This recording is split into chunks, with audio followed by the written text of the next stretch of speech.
But there's no point in my putting shoes on, sir. I never wear shoes because they make me fall down. Hello and welcome to another A24 Vibe discussion, everyone. My name's Eric, and I'm guessing you've read the episode title by now. For Pride Month this year, we're reviewing the 1996 comedy classic, The Birdcage, starring Robin Williams, Nathan Lane, and Gene Hackman. But first, let me introduce you to a couple familiar voices here. Kelley, how's it going over there, and what are you drinking? Howdy! It's going great over here, and I hope the same for everyone listening to this podcast. My cat's on the microphone right now, but you won't hear him. Just feel his presence. While he's here, I'm also having a drink. And that drink is something you all know, you all love. It's water. On the rocks, though, right? Sure. Yeah. All right. And also we have the Armand Goldman of cybersecurity, my wonderful sister Caitlin Kiska joining us tonight. Caitlin, what are you drinking? I am drinking white wine because, as they say in the Birdcage, I'm switching from red because it has tannins. You're going to hear me quoting so much tonight, and I'm so excited. So, yes. Nice. All right. So, I'm drinking a kind of water mixture, minty water mixture called Meruvar, and it's basically granulated sugar, water, lemon, and rose water with mints.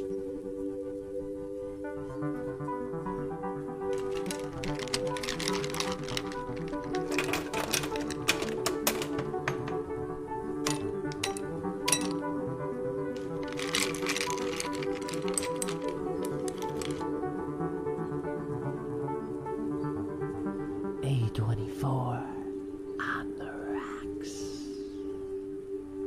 Let's get into The Birdcage, shall we? The Birdcage was based off a 1973 French play called La Cage aux Folles by Jean Prouet, and it was then made into a French film in 1978. Instead of being in Miami like The Birdcage, it was set in the French resort town of Saint-Tropez. Has anybody ever been to Saint-Tropez? I know Kelley hasn't. Caitlin, have you? I've been to the south of France, but not Saint-Tropez.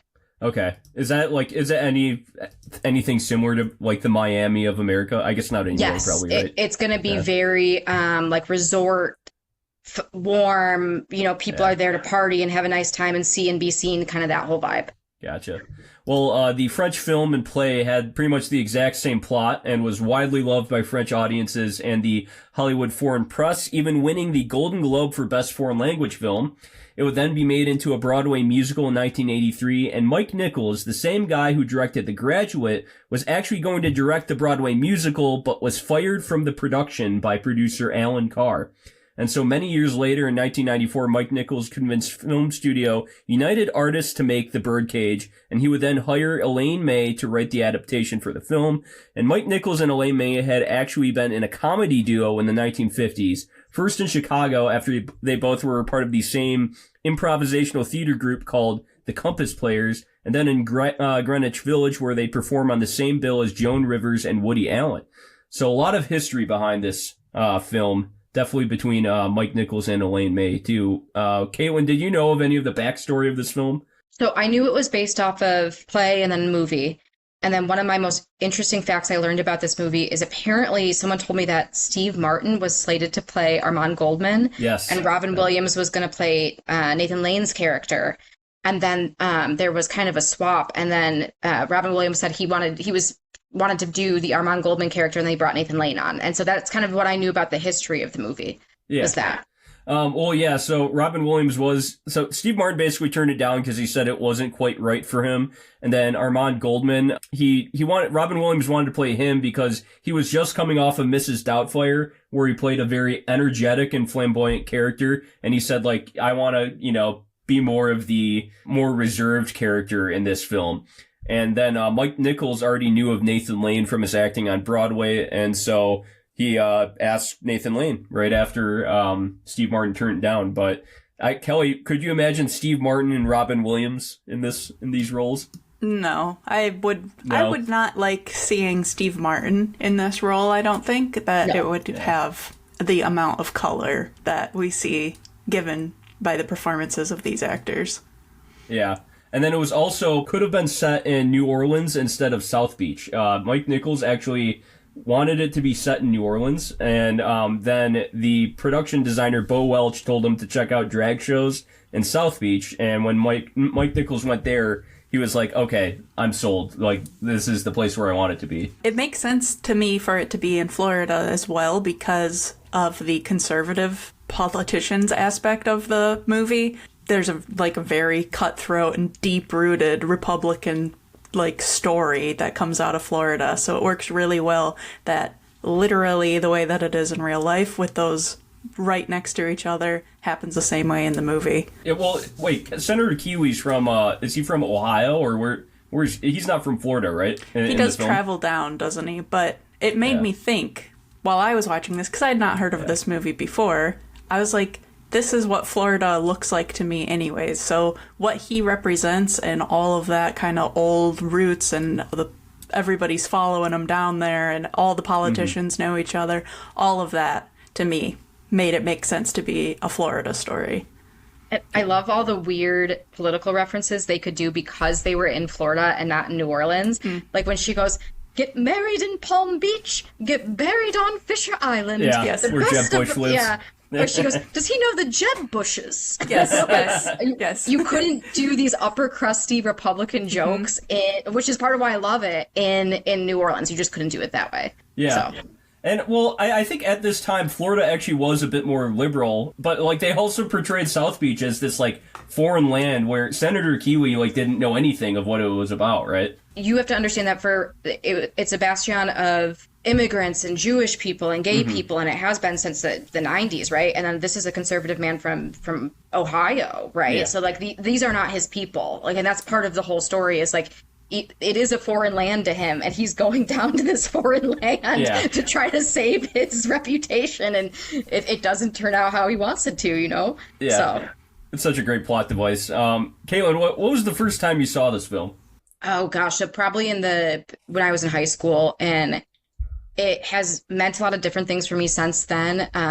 It started for me being a very entertaining, hilarious, beautiful film. And then now at work, I identify as Armand Goldman. Armand Goldman has been my avatar at work for several weeks, regardless of this. And so when Eric offered me to be on this podcast about it, I go, this is uncanny timing, right? Because the Birdcage is having a moment right now, and I'm digging it because I've always loved the movie.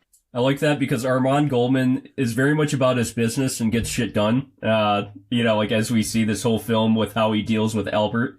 It almost seems patronizing sometimes, but then also he very much loves him in the end, and I think just knows how to get him to be the best version of himself too. Yeah. Yes. It's a very playful type of love that they share together, and that's my favorite kind. Very cute. It's so back and forth, too. You can see these two probably still doing this when they're, 80 years old. Absolutely.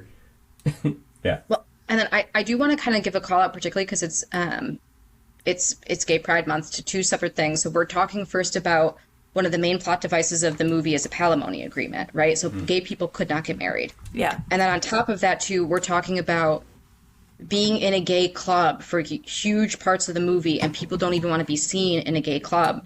And one of the things I want to remind people of is that a lot of gay bars did not have windows even until the 2000s because people did not want to be seen inside of them. And so I think that a lot of the message of the movie about having to be closeted and how being closeted is problematic, that is the main theme of the movie. Whether it's your love has to be closeted, you have to be closeted, whatever, you have to be closeted because of your parents, all of that's problematic. I think a lot of that can sometimes be lost on today's audiences because we don't understand that. We don't understand that gay bars couldn't have windows and you couldn't even be seen in one, right? So you need to look at this movie, in my opinion, through the time capsule of that specific time. And it makes a lot more sense. So yeah. I think that is true for a lot of movies in this kind of genre too, because fortunately times change pretty fast. This is only in the mid-90s. Here we are today, and this can be foreign to some younger audiences to look back. We remember that kind of how it was. Thank God we've had all the progress we have, but you can't look back with today's lens on that kind of movie and view it through that way. You got to kind of be in the place and time. Yeah. It gets some hate online. Some people were like, the message of this is problematic because people stayed closeted. And I'm like, you need to look at it through the lens of the 90s, like and where people were at that point. And this is someone who loves their child and they're willing to hide who they are, even if it's misguided for their child. Like, you have to look at that. You just need to look at it through that way. So, Yeah. I did want to paint a picture to our audience, maybe our younger listeners, about like what it was like in 1996 in this when this film came out. AIDS was still very much an epidemic in the United States. Like, the medication was there. It was extremely expensive, and it was not widely available at that point. Like, they had like made progress since the 1980s with medication to treat AIDS, but it wasn't exactly like widely available or affordable. Rush Limbaugh was the most listened to talk radio host in the country. Conservatives had a majority in Congress, even though Bill Clinton was president, and that's in 1994. They won that for the first time in 40 years, since 1954. The Don't Say Gay law was in effect, where queer people could serve in the military just as long as they didn't tell people they were queer. And Jerry Falwell and the moral majority was still very popular at the time. Obviously, gay marriage was not legal. And in 1996, it was not legal for gay couples to adopt children. That wouldn't even get legalized in California until 2003. This movie really was the first American movie to feature two gay characters in a monogamous relationship as the main part of the movie. It at least was like the first time in film history that this happened, where one of the characters wasn't dying of AIDS like in the 1993 film Philadelphia. And so, yeah, Caitlin, what kind of impact do you think this film had on American audiences in the 1990s? I think one of the best gifts that this movie has, is that it humanizes people, and it shows everyone as just full humans who are living complicated lives, and who, again, we see the two main characters making sacrifices for their child, for Val, that are against even some of their values. They're like, I don't want to do this, but I will do this for my child. And I think when you talk about the humanizing effect and like looking at it through, these are just two people who love their child and they're willing to make sacrifices for them, even if those sacrifices are against their values. It's a powerful story. And it also shows, like, you have to kind of adopt with your children. So like, these are two different families who are in two different generations who are coming together for their children. Definitely. Kelley, how do you think it's kind of aged all these years later? I will get to that. I wanted to also touch on the humanistic aspect of it and the kind of like breaking of stereotypes that happened within the first like 20 minutes of the movie alone. Yes. I love our introduction to Nathan Lane's character, and you think, oh my God, this prima donna, this absolute, like, this or that. And then you find out, oh, they're in a relationship. Oh, how sweet. And then I didn't know that was coming. Followed by, oh, this guy's a cheating bag of shit. I can't believe that he would cheat on his husband or his partner in this kind of way. And it's a younger man and he's even kissing him. I can't believe this is going to happen. And then it's his own child. And it's like, oh. So it faces you to look at yourself in the mirror and what your first impressions are going to be of these people based on kind of some stereotypes or just a little fraction of the story that you get ahead of time. And then it immediately turns the page on it. And it happens over and over right in the beginning of the movie. Yes. So I realized, like, oh, this is going to do that kind of method moving forward. And I love that. It really like opens it up. It opens, I think, your mind in a necessary way to follow this story. It's not a shocking story in today's standards so much, but I'm trying to think, like, a few years after I was born, people watching this movie and how their minds would have been like, oh. There was a stereotype that gay people were very sexually promiscuous all the time and not monogamous, which wasn't true all the time. And so this film definitely was playing on that concept in the first 20 minutes, definitely. Yeah. Yep. So I loved that all of that was happening and at the same time still being funny. All right. Well, I do want to get to the funnier parts of the film for sure. And I kind of want to go right into the comedy duo of Albert and Armand. And I want to play this little clip here. Albert! Hey, no, Hey, how are you, Albert? No, Come no. on. Come on, Albert, open up, baby. Come on. Get out! Open it, Albert. Open it. Come on. Go away! No! I don't want him to see me. I'm hideous. Door.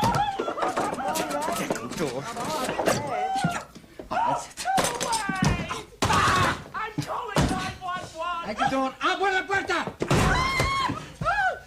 Open the door. I'm trying, but he's so crazy. The Pirin tablets. That's so cute. So like Nathan Lane was he was coming off of Lion King at this point. He just played Timon in Lion King, and I'm not sure if he was openly gay at this point, but still he wasn't. Yeah, he wasn't. So no. And then you have Robin Williams, who he is kind of a very respected actor still at this point. Like he hadn't quite done Good Will Hunting, but he was in Dead Poets Society, Mrs. Doubtfire. He had a lot of respect at this time. I guess tell me about the pairing of this comedy duo, Caitlin, and how they kind of play off of each other. My favorite thing in the entire world. I like the beginning pieces. I love the scenes when they're trying to prep for the dinner party, and he goes, I'm a brilliant director, you're a brilliant actress, together we can do anything. And they're trying to but both of them are not hitting the mark whatsoever. They're both so far from where they need to be. And then I think my favorite though in general, and I think we've all been through this, whether it's with partners or with family members, when you're at a dinner party and the other person's just being outrageous and you're like, and sometimes people have that reaction with me where oh no, they're like, Caitlin's a loose cannon, what's she gonna say next? And seeing this dinner party where you're just seeing Robin Williams just the whole time go it's a very real dynamic that I think people can resonate with no matter who their partner is or what kind of dinner party they've been to. So I just love them together. Yep. Kelley, talk to me a bit about the comedy duo of Nathan Lane and Robin Williams. Yeah, the Nathan Lane's voice alone is so iconic and amazing, especially coming from Timon, who also has a moment as a drag queen in The Lion King, which I found to be an interesting little crossover over to this movie. But between that voice, that laughter, that Amadeus type over-the-top laugh, mixed with Robin Williams' physical comedy, it just is a natural pairing that, it doesn't matter what your sense of humor is. I feel like rolling into that, you will find something in here that absolutely tickles you. And then it carries on and builds and rolls down the hill. And it's a very, very good combo. Yeah. And one of my favorite parts of this film is the jabs at masculinity, which I think has aged extremely well. And it's highlighted. This is my one of my favorite parts of the film. Right. Spread some mustard on the toast. Don't use the spoon, and don't dribble little dots of mustard. No? No. You take your knife, and you smear. Men smear. Smear. That's it. Yeah. Yeah, and it's very much just making fun of straight men, and it's aged so well, and especially in today's age, in 2025, where there's all this talk about masculinity. What does it mean? And then you go back and watch this film, and it kind of sums it up a bit, these kind of hyper macho masculine men like Senator Kelley, and it makes fun of them, and it's aged really well. Two things on this. Yeah. So one, the John Wayne walk. Oh, I yes. love when he does the John Wayne walk, and I told Eric, I think it's my favorite part of the whole movie. Yeah. And he's so right. He goes, I never realized John Wayne walked like that, and I go, he does. Well, because he was drunk. And that's again to the masculinity. He was drunk and he's just hobbling. Yeah. And then also, again, what is femininity? Mm-hmm. And if you Mother Coleman to a conservative man, Mother Coleman is the epitome of the feminine ideal. Mm-hmm. And I love that more than anything. And you do see that Nathan Lane, when he's doing Mother Coleman, just starts being himself. Mm-hmm. He is being himself. And Gene Hackman's character is Senator Kelley, still digging it. He's like, this is a wonderful woman. And that, there's something to be said about that too. The ideal of conservative woman might be a gay man in drag. Well, that is it is that part of the movie I think that ages the best, is it really is driving home this idea that, gender is a performance, and they couldn't be more clear about it as they go through this training of how to behave one way or the other, or what any of that means, and how much or little it really matters too. Well, and then you get Catherine, that's my other favorite part, is Catherine, who that's the mother, the biological mother of Val, who has the workout studio. Yep. Catherine is hyper masculine. That is a very masculine, ballsy woman. And I love how even she code switches, right? So she comes into the house and she goes, Val, don't. And like, that's not the woman we meet in the office. The woman we meet in the office is like, you know, it's hyper masculine. And so I love that point. I think it's very, very astute. Yes, definitely. And it's definitely also underlined by Gene Hackman's character. Like, he is kind of supposed to be what men think is like a conservative, like, real macho man. But I think that throughout this film, he's constantly, like, kind of poked at, made fun of, and I think it comes out like, I don't know, he doesn't even have the answers. He's kind of just talking out of his ass half the time, you know? He's quivering, he's scared, he's fumbling, and... eating candy like a child, and not just like, he's like, you know how you're like, Mom, where's my candy? He's like, Bridget, the candy!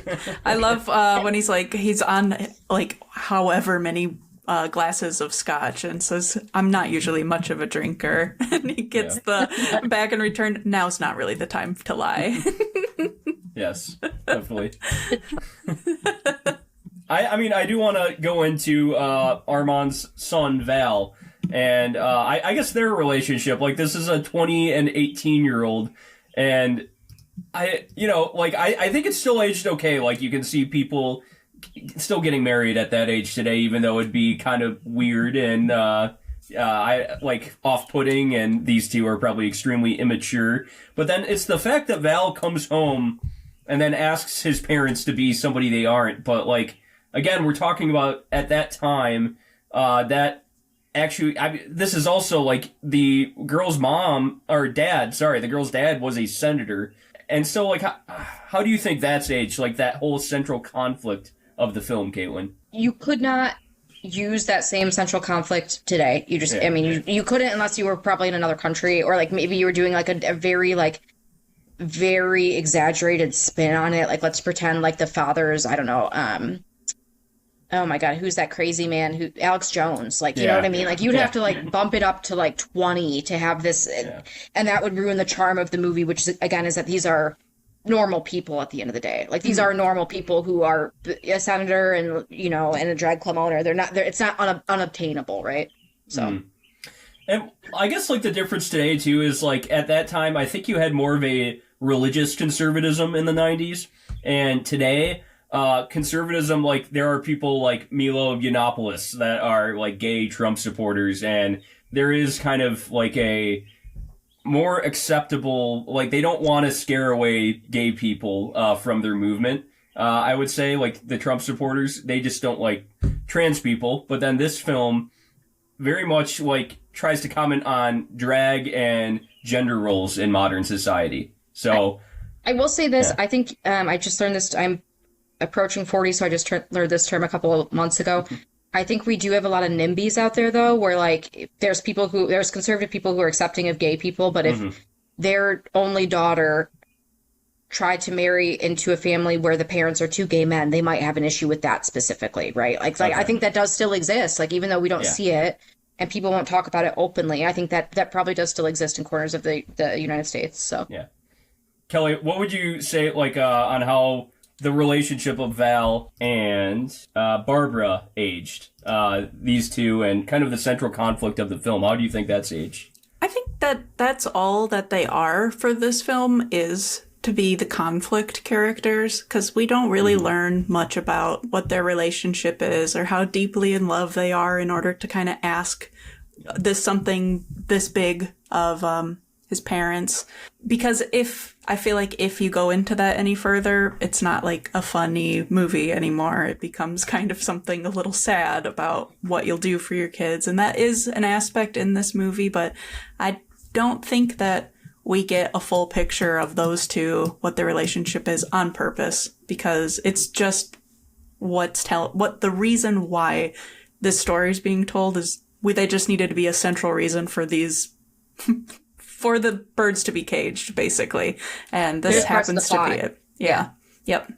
Yeah, and I think that's how some people find this film really refreshing. is that isn't like the main thing that's explored in this film is their love relationship. And the main thing that's explored is Albert and Armand's loving relationship, who their characters are, and what they have to do when they approach, are in the same room as straight people, like the senator and his wife. And I do want to talk about Dianne Wiest here a bit. Caitlin, talk to me a bit about Dianne Wiest's performance, as she, like we were saying, how Nathan Lane, when he turns into Mrs. Coleman, she is like the epitome of conservative femininity. But then Dianne Wiest's, performance in here, Senator Kelley, he doesn't exactly, he gives his wife a lot of shit sometimes for speaking out more. And I think she has a very complicated character in here too, actually.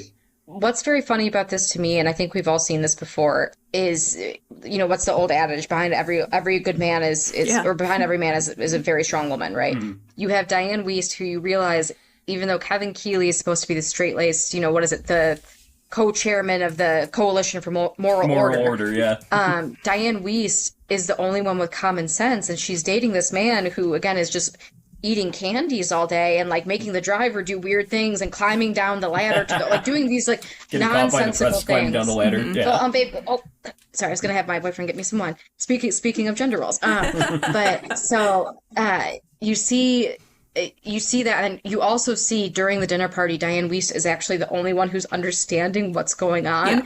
And I love when she grabs Mother Coleman's hand and she goes, he's a man. She has to actually expel it out for him. Mm-hmm. And you see that this is someone who, because of her gender, is marginalized, who's not given her due, who's not necessarily listened to, where she's waving red flags the whole fucking time, right? And she's like, this is what's going on. And she's just not being listened to until she takes the hand and goes, Kevin,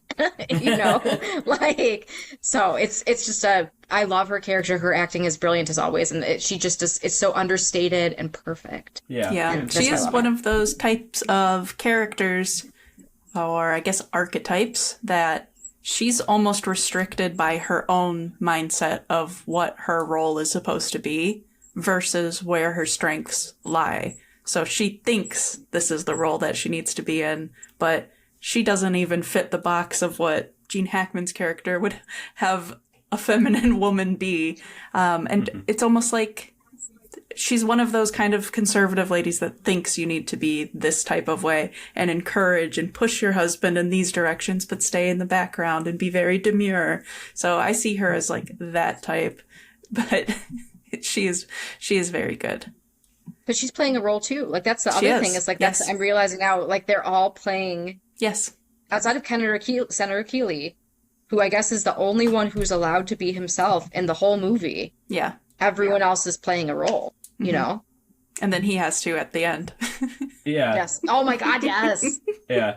Well, even him, I would say there's more of a hatefulness to him than when he appears in public. For example, when his co-chair gets caught with a black underage prostitute, he, says something a little racist, and then when he appears in public, before the whole press, he has to sugarcoat everything. He has to play somebody that, I guess, he tries to be a little nicer, maybe, but a little more PR friendly in a way. And maybe this film is about, kind of how all of these characters are a bit in a birdcage, including Senator Kelley in his own way. And yeah, I kind of want to talk, we can skip right to the ending here and then talk about kind of what this film means more on a personal level too. But can I talk about another favorite scene of mine real quick though? Yeah.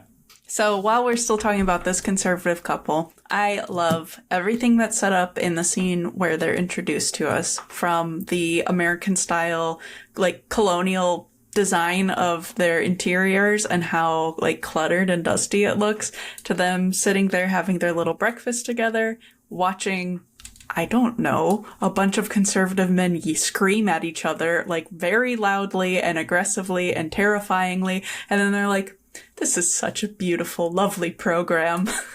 What does he say? He goes, the most educated program on television or something like that. It's my I love that line. I love that line. I hollered because that literally, those families where Fox News is burned, like the logo's burned into their TV, and they just sit there like, I love this.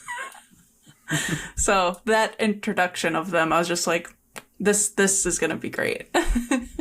I love the My Fair Lady dance scene with the piano. I love that. And then I also love the abortion scene. I'm not going to lie. And again, like, that is Mother Coleman's. That's how she believes. And Mother Coleman is a conservative. Yeah. And those people, those people exist. You want it people are complex, That is so true. They don't all fit in these little boxes. And I would say Mother Coleman is probably our freest person in this film once they get to be that way and they get to come back into it. They have to go through some other steps first throughout this, trying to, dim the flame by being told by everyone else. And it's really saddening to watch. I really dislike the scene of seeing Nathan Lane in the suit with the pink socks and trying to walk and trying to sit, and all of those kind of mannerisms, which were a little funnier early on when it was director and actor working together at brunch. Seeing it then in that context and the coldness from Val, especially, of just this isn't gonna do. That was hard to see. So when Mother Coleman returns, I'm like, yes, girl, let's go. I think when everyone does their own form of masking, and if you've ever done any kind of form of masking, you understand it's profoundly uncomfortable. It's physically uncomfortable. We all wear masks. Yeah, and we do though. What I mean? People, particularly there's a lot of people. I know people who are still closeted at work, right? It happens. People mask, and totally. It's uncomfortable. And I actually, while that scene made me uncomfortable, I appreciated it because it was a personification of what people who are going through still today. So, yeah. And the other thing I kind of picked up on is I actually did feel for Albert, as much as boisterous as he was, and I feel like at that time people just felt like he was being extra, but I felt for Albert when he was saying, so I'm just a butt of a joke to you, to Armand and Val. And he was constantly rightfully complaining about how they kept on saying, he needs to temper himself down. They weren't taking his complaints seriously all the time. And look at Armand. Yeah. Especially Armand. Yeah. Yeah. He was very dismissive of him all the time. And that's why I completely felt, although, he kept on saying, he's cheating on me and stuff, which I didn't think would be true, but he didn't have a palimony agreement, and at that time, that's all that two gay people could have, a gay couple could have, to really solidify their relationship in paper, to be hey, if I die, then my most cherished loved one gets what I have. That's the only thing that could be written in paper. And so I actually really understand where Albert's coming from most of this movie when he's complaining about Armand, being so dismissive of him all the time. And same with Val, too. Val's very dismissive of him just because he is a bit extra and boisterous, but that's what I love about him, too, though. And do you think that's a fair note of the movie, is that, maybe Albert's kind of in the right about Armand and Val? I do think Albert's in the right. I also had... It's going to sound like the opposite perspective, but I think both is true. I love the boisterous, almost... honestly, hysterical aspects of Albert. And something that I love about that is that he's fully himself. That's the way that I kind of viewed it, is there's no holding back. This is just kind of who I am. I'm going to be boisterous. I'm going to say what's on my mind. And I'm safe and comfortable to do that because Armand is here supporting me and understands that this is how I am. So that was something that I really liked about their dynamic together. I feel like we all probably know some boisterous people in our lives, and you'd know when they're doing it, out of... I need attention, please hear me, I'm acting out, versus this is who I am, this is what I've built myself to be, I'm comfortable being this way, and I'm not sorry about it. That's more what I get from Albert, and that's why he was my favorite character as well. And well, even in that first scene when he was refusing to go on stage, Albert was refusing to go on stage and be his drag character. He actually mentioned like, oh, he won't, give me a palimony, and then that was actually the source of like the argument when Armand came in the room. Is like, well, do you have a palimony with you? And he's like, well, no, not on me. And that caused Albert to go into a frenzy. And I actually think that there is a lot of truth behind Albert's like kind of extraness and boisterousness. Would you say that's true, Caitlin? Or I think it's very true. And then I one of the things I find very interesting with Albert is Albert's also Starina, and you see aspects of Starina kind of baked into Albert, where other people are like putting on these people on and off, and like Albert is Starina and Starina is Albert. And so like, again, to Kelley's point, it's the most whole character and the person who's the most comfortable with themselves and being themselves and being okay with themselves and not having to hide it, right? And there is something beautiful about that. Definitely. So I do want to talk about the ending here, and the end is obviously Senator Kelley has to dress in drag. They finally figure out who Armand and Albert are. Senator Kelley has to dress in drag to get out and make sure that the press doesn't take pictures of him. And, that would put it all together, I guess. And then it just ends with him leaving the club, and then the credits are Val and Barbara getting married. And it seems like just a very quick switch there. Like, what do we feel about the ending? Like, was it not enough, or do you think that was actually like a perfect ending, Caitlin? If I may, I hate a schmaltzy, fabricated, this wouldn't happen in real life ending. Mm-hmm. This is a campy, fun, interesting movie, right? It's deep and frivolous at the same time. I don't need to see this whole exposition, and this is where it became to. It's a movie. This is fictitious. It gave a fictitious ending. We can be okay with it. Like, it's fine. We don't need to have something that's hyper realistic here, and I'm very okay with well, it. I guess not more on the point out. of what do we think about like how the Kelleys and Albert and Armand, we never see them actually having a conversation, like being like, well, I guess it is okay that you're the parents to who's going to be our future son-in-law. No, it's not even what we don't need to see that though, because what we're seeing is trust. Mm-hmm. So we're seeing that literally the whole Goldman family has the Kelley family. Can I say balls? Yeah. They have them by the fucking testicles. And they could have gone outside and they could have outed them and ruined this man's career, right? And they didn't. They shepherd him outside and make sure he's okay. Yep. And so we don't need to see a conversation. We just need to see that they actually took care of them in a time when the Kelley family was having a problem. And so that probably meant something to them. And then also we see that these people love their children. If their children wanted to get married, I think it's believable that they would allow it to happen, right? And I'm sure that Dianne Wiest engineered some beautiful press story to make it happen. And hopefully it was at one of the Jeb Bush estates. I don't know. So, Kelley, do you think it's okay that we kind of have to imagine how this all ended up being a happy ending? Instead of just stating it. Because I don't want the last, tastes in my mouth to be like, and now resolution, and it's not funny anymore, and we don't have any more commentary, now it just resolves. I like the way that it ends. It ends the way it starts. We're going through the club slowly again. We're seeing everybody doing their thing.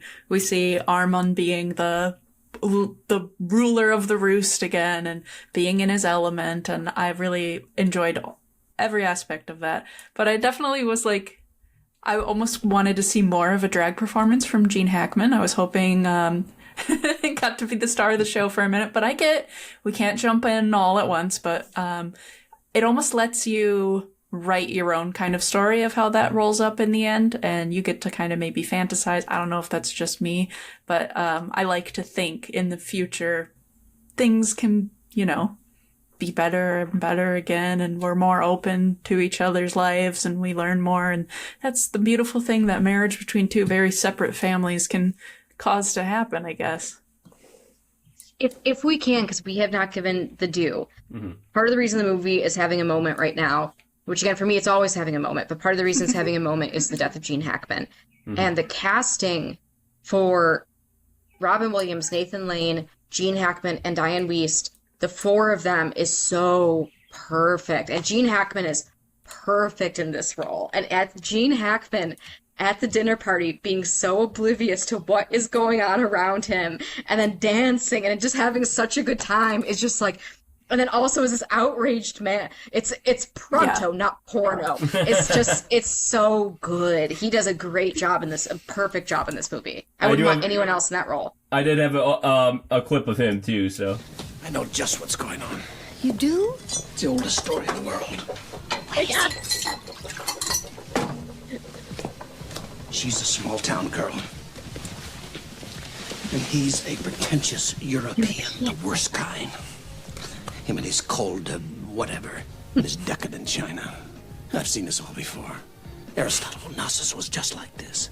And all of the French, especially Mitterrand. And the English. Not Margaret Thatcher, of course. But you can't tell me John Major doesn't have something on his side, and she can't handle it. Mrs. Coleman. Well, why should she care about John Major? No. Mrs. Coleman can't handle him. Coleman and his nasty little European traditions. And you know what I think is really interesting listening back to this today is there's such an anti-Euro, literally anti-NAFTA streak in the Trump administration. And Margaret Thatcher, of course. Yeah, not of course. And you can see just the inklings of this in American conservatism, even back in the 90s. And I feel like Gene Hackman kind of plays like if Rush Limbaugh was a senator. And there's like a really interesting portrayal of American conservatism in that time through Gene Hackman's role. I will say this. I'm going to correct you a little bit. Here's as you said, when Gene Hackman goes outside and gets confronted, he becomes, again, very bland. He gets very polite. He becomes very saltine cracker. Mm-hmm. Yeah, true. Right? This is like the 90s Republicans. We're looking at like Jeb Bush, like all these people in the 90s. They were thinking this stuff, is what I'm saying. Yeah, but still, like these weren't bombastic people. These are people who are very image conscious, very strange. Their daughter went to, I don't know if you caught this in the very front. Barbara went to Exeter. She's wearing an Exeter sweatshirt, which is one of the best boarding schools in the country. And it cost even like $50,000 even back then, right? Like, it's like, these are waspy, mm-hmm. high crust people who like probably wouldn't be seen in the same room as Rush Limbaugh, in my opinion.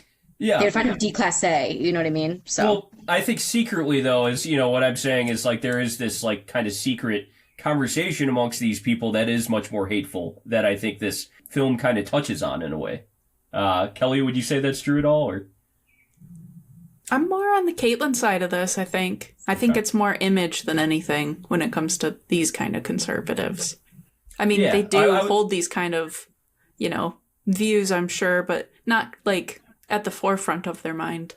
That's all I'm saying is that they're not outwardly like that, but in this film, they kind of touch on like how these people talk behind closed doors, I agree with that, but I agree that, again, these people are obviously incredibly homophobic. They're obviously racist. There's obviously a lot of that going on, right? But time and time again in the movie, every time they get put into a pickle, you hear them just not yell, but to be very upset because this ruins his chance at election, mm-hmm. right? So like when the thing happens with the prostitute, it's about, oh my God, my election. And when you hear, when they get caught in the house, with everyone else, they go, my election. It's not about anything else but their image and the election and them actually being caught on camera. Yeah. That's the big thing here. I completely agree. But what I'm saying is like, they're saying these hateful things behind closed doors, but nowadays it's just kind of out in the forefront. Like we've seen this, switch transition where that kind of talking and speaking that I think a lot of people knew that like conservatives secretly talked like that, even though they had to tidy up their image and be like, I'm this Yale graduate that is very pro-capitalism, good at economics. Like I am the smartest one in the room, but secretly they're talking like this, and now we've seen this transition today in American society, which I think is kind of interesting to watch all these years later in a way.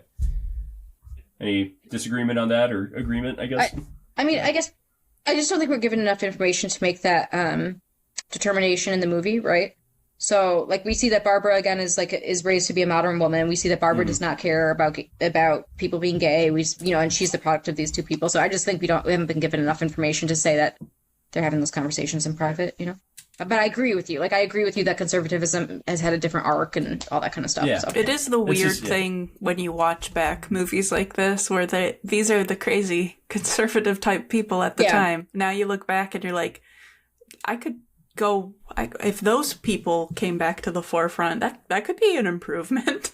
These are the middle of the road conservative. Yeah. You're right. People were far right 20, 30 years ago. And now these people would be centrists. They 100% would be centrist today. Mm-hmm. They would be rhinos. That's crazy. Well, that would, that would be predicting that they weren't so weak and mealy-mouthed as to just kind of be a full-on, like, ardent Trump supporter, like, just like some of the older conservatives that are in Congress right now that, like, tried to complain about Trump back in 2016, but now are just fully, under his reigns, basically. Kevin Kelley, let's LARP for a minute. Yeah. Kevin Kelley, if this was set today, 100% would be someone who, like, stood up to Trump for one iota and then was done. 100%. Yeah. Absolutely. And that's kind of the thing, is that they are all so image conscious and scared of losing elections, and that's why they are all just, like, getting in line, basically. And I think that film shows that, too. This film shows that, is that how mealy-mouthed they all are and how image conscious and worried they are about losing their seat of power. And that's really the crisis of Senator Kiwi, the whole movie, is like him worrying about losing his power, basically. His, like his election and his seat in Congress. And it's just very interesting to watch it back all these years later. Last LARP, though, do Val and Barbara actually stay together? Yeah. Yeah? Caitlin? Why not? Maybe. I don't think there's know. a chance in hell. They're 20 and 18. They're going to get divorced in 5 years, I think. But they've been through so much together in just one night. How much? They had to deal with that, and I don't think that was going to be the main source of their breakup. But I just feel like they seem so young and immature, and that's the other interesting thing about this movie, is that what causes the whole conflict of this movie is a 20 and 18-year-old getting married, and they're probably extremely immature. And I feel like Armand, his character as a dad, is like, I love my son so much, it's almost kind of like I want to let him make his own mistakes. And he explicitly says that. He explicitly says at the beginning, I'm paraphrasing slightly, but it's when they're drinking the Turkish coffee, and he tells Albert about the wedding. He goes, I don't necessarily agree with it, but there's nothing we can do about it, right? And like that's true. That's true. That's how it goes when you have adult children. So yeah, true. Yeah, and I guess that's sort of like a great like example of this, loving monogamous gay couple also just being these amazing like parent figures to their kid, where they're explicitly saying, I love my son, and I just want him. I want him to be happy. If he goes through some mistakes, then that's okay. Even if this is a mistake, he has to learn it for himself, which is a very mature, like, great, like, parenting thing to do, I would say, Speaking of parents as well, and this is more on a personal note, when we were going to watch this, Caitlin, you mentioned that Dianne Wiest might have aspects of my mother, and I could see what you mean, but I believe you were wrong, and that actually Nathan Lane is much more like my mother. When Albert finds out that Val's getting Mrs. married... Coleman, though, right? Or... Mrs. Coleman is your mother is Mrs. Coleman. But also, when Albert finds out Val's getting married and opens the scrapbook and cries to all the baby photos, I said, that's my mom, actually, right there. But then Mrs. Coleman... When she's folding the clothes, too, and everything. Oh, my... It is your mother. I see her there, actually. Oh... But it was really I fun to watch. could definitely see your mom as Mrs. Coleman out of anybody. Sure. Your mother is Mrs. Coleman. Yeah. She is. When she's able to fully open up and be herself, and she needs somebody like an Armand to be there, hold her through it. the scene where they go, "Oh, Mrs. Coleman's feeling faint. We're going to bring her into the powder room." And she's like, "Oh, thank you, dear, so much. Thank you so much." That's your mom, too. That is your mom, too, I think, a little bit. Yeah. Yes. And even before Albert turns into Mrs. Coleman, I could totally see your mom doing this, too. Again, stop trembling. Hold the knife boldly and with strength. How can I pierce the toast? So what? The important thing to remember is not to go to pieces when that happens. Yeah, your mom would totally, flip out if she pierced the toast. Yes. So, yeah. Great character there. Too good. Sure. Go Can I add ahead. in a final round before we do our closing thoughts? Mm-hmm. Fashions. Oh, yeah. I saw something on TikTok where it was like, I want people to have an Armand Goldman summer. And if you look at the fashions from Armand Goldman, which again are Miami fashions, like these could not have been possible if they filmed this in New Orleans. Yes. With the chain and the chest hair. I love a little chest hair. Mm-hmm. The chest hair, the Versace, all of it, the linen.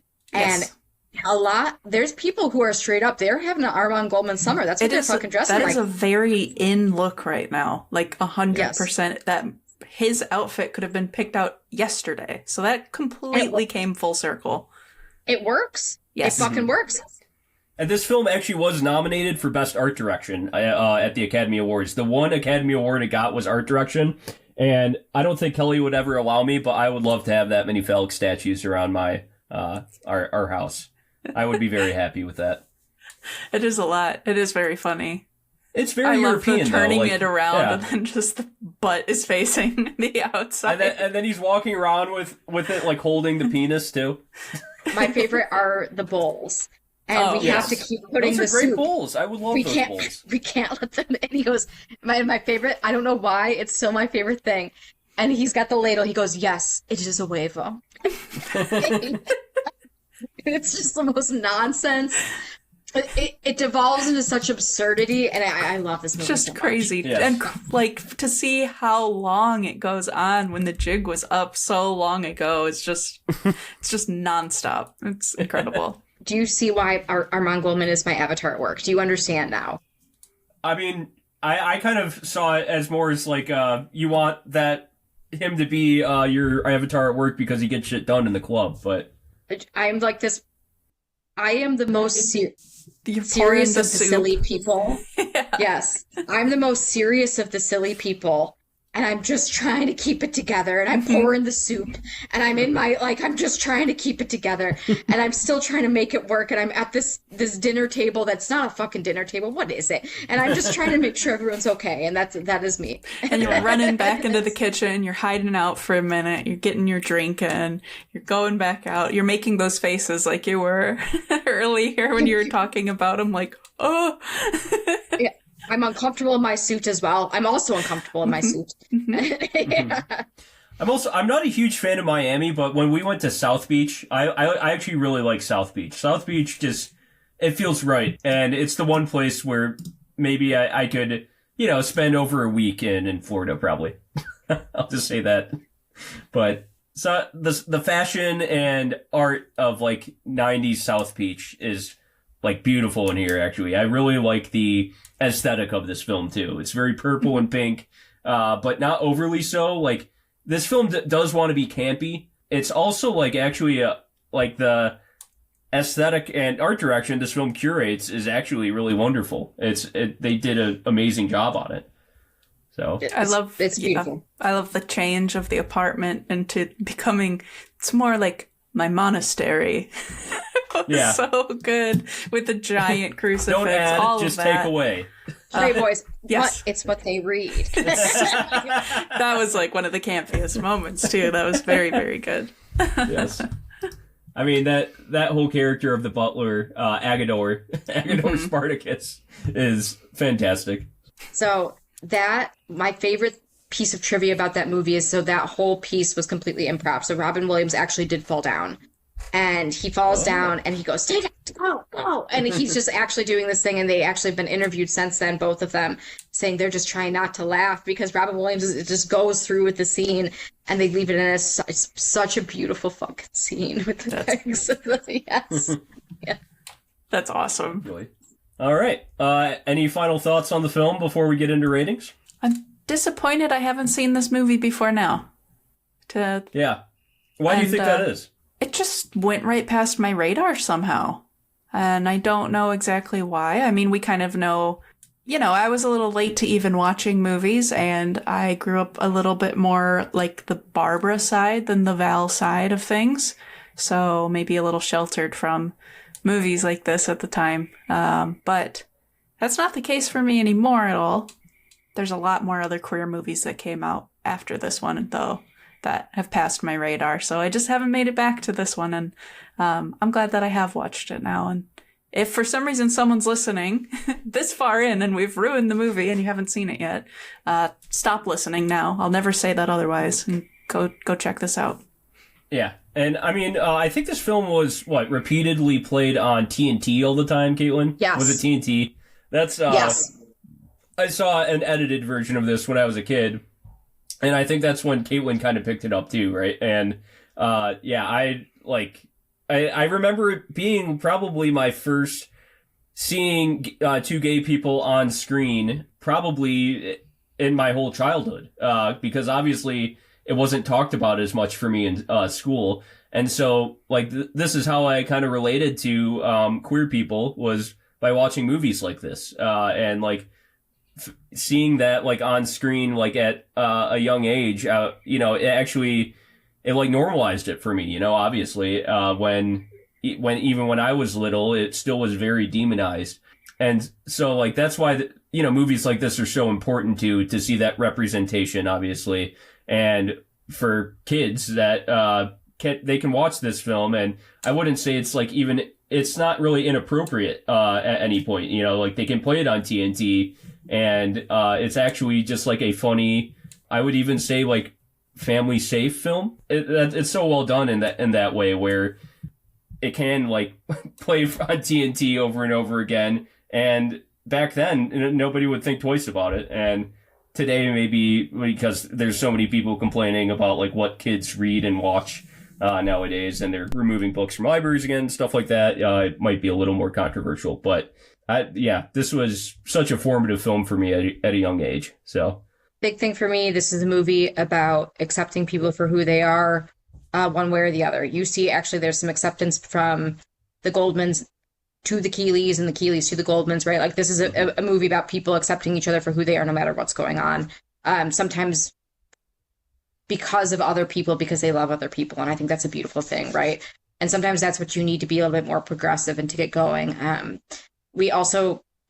My favorite part about this movie, the thing that still resonates me again, is just this masking that is going on from multiple people, which a lot of people still have to deal with, right? Where you feel like you actually cannot be yourself in a business environment or a life environment, something like that. I think it's very poignant, and it's still relevant, even though the setting is different. The message that sometimes you can't be yourself, and that makes you feel awkward and do awkward things, that's very real, and that's not going to go away anytime soon. So, Kelley, final thoughts? I really like what Caitlin said, and that's why I think that this movie touched me in the way that it did too. I like that that is quite a heavy topic. There are heavy topics that we aren't shying away from in this movie, but it's still fun, and that's a difficult tightrope to find your pathway down, and this movie nailed it. For sure. All right, well, if you haven't listened to us before, we give an A+ through F- rating. And, I would say C around that range, is you'd suggest it to somebody else, but it was just kind of a mediocre film. F was god-awful. A was, this is one of my favorite films of all time. So, Caitlin, how about you go first? Start us off. This has been a top 10 film in my life for 2 decades, right? It's something I watch when I'm sad. I love it, so A+. A+. All right. I'll go next. As I said before, I feel like this was such a formative film for me at a young age, seeing that kind of representation on screen as, a queer person myself, it made me see, in everyday life, in public, and on, in media, that you don't have to, being birdcaged, being masked is, the wrong thing to do.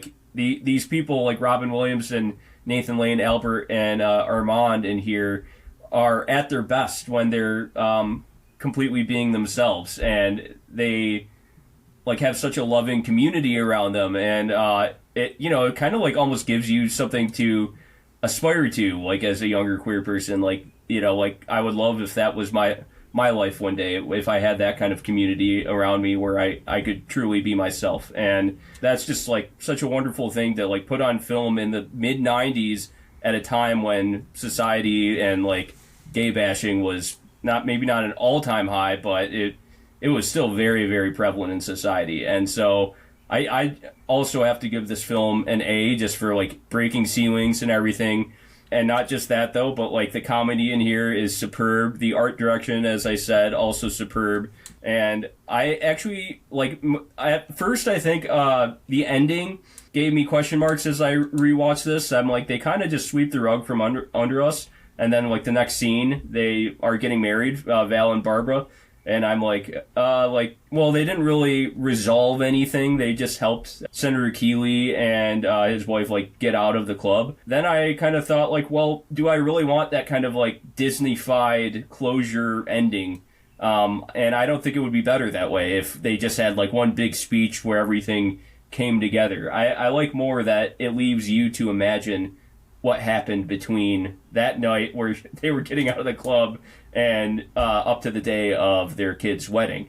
I like how it gives you like room to imagine. So yeah, I definitely want to stick with an A here. All right, Kelley, round us out here. Yeah, I thoroughly enjoyed myself. I think that this movie, well, it causes a mood, and like, it's been a minute since I've reviewed a movie on this podcast, but a big thing for me is, do I care about the characters? Did it make me feel anything? And both of those, it absolutely passes the mark. I care about, well, all four of our main characters, both of our couples here. I think a whole side like series could be written about them, with how much we've explored about their personalities and who they are and how they're performed is all really, really strong. And as far as the feels, I mean, I was happy, I was sad, I was melancholy at times. There's a lot of feelings that go around, so we've passed both of those spots. I think it's an inspiring movie not just for the audience, but I think for filmmakers as well. We really operate with a pretty small set for as far as scenery goes throughout this movie, and yet we're able to do a lot with it. So I don't know what the budget looked like for this movie, but I can imagine it's kind of showing me you can tell these kind of stories without it being an over-the-top, massive production that has to show everything. We only really see, maybe like 5 different settings throughout the movie. I love drag queens, so that's an immediate, half-letter grade boost right there. Anytime we get to see those kind of performances and costuming, I love to see it. So with all this in mind, the only reason we're not going a little bit higher is, for me, there were areas of pacing where I felt we were a little bit long or a little too short. And that, I understand, can just be a taste thing. But with all of this said, I feel pretty comfy. This is on first watch. I think it can go up in the future, and I do want to watch it again. I feel comfy giving it A-24. Sure. All right. A's, A- to A+ across the board. Very nice. Yeah, speaking of pacing, I was on pins and needles. Like, what are you going to give it a B? I know. Once I started to see you squirm, I was like, how else can I make this go last a little longer? Yeah. And speaking on that too, Nathan Lane commented about this film a few years later. He said, homophobia is still alive and well, but there's something about that film that touches people because it's ultimately about family. What you do for your family, why you love your family, even though they drive you crazy. Then ultimately, not to sound corny, it's about love. It's about loving both families and coming to accept one another in their differences. So Nathan Lane said a very awesome, thoughtful thing about this film too several years later that I think really touches on the wonderfulness of this film. So, all right. Well, thank you for listening. If you haven't rated us yet, please rate us 5 stars. And if you rate us 5 stars, I will sing this song for you on my own. I'll release my own episode where I just do this. So here we go. I could have danced all night. I could have danced all night and still have begged for more. You have a beautiful voice. I could have spread my wings and done 1,000 things I've never done before. I hope your mother knows I'm going to have a career after we're married. Barbara, Albert is not my mother. He's a drag queen. Oh, that's right. I keep forgetting that. He just sounds so much like a mother. I only know when he comes to dance with me. I could have danced